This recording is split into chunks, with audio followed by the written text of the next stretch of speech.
એમાં પાછા મારે આ સભા ભરાય એટલે મારે રીબડાને તો ભૂલાય નહીં. મારા દીકરાએ કેનો ખેસ પહેર્યો છે એને નથી ખબર. 2022માં તો ભાજપનો ખેસ નહોતો જ પહેર્યો.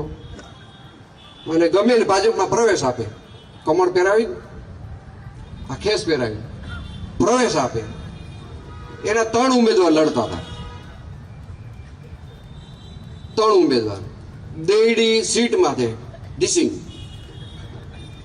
ચરખડીમાં 2 હતા ડીસિંગ, કોલીધડમાં 1 ભાઈ હતા ડીસિંગ. આપમાંથી લડતા હતા. તમે આવા નાટક કરો માં, એના કરતા તમે કયા પક્ષમાં છો ને તમે બધાએ મળીને નક્કી કરો. જો મોટી સેના સામે લડવું હોય ને, હું સામેવાળાને એક વ્યૂહરચના સમજાવવા માંગુ છું, તો નાના નાના પક્ષોએ ભેગા થઈ જવાય.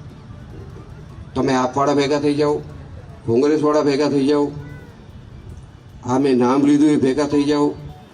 પરચુર જે કંઈ પક્ષ હોય ને એ ભેગા થઈને તમે સામનો કરો ને, તો તમે માર ઓછો ખાઓ અને અમને લડવાની મજા આવશે.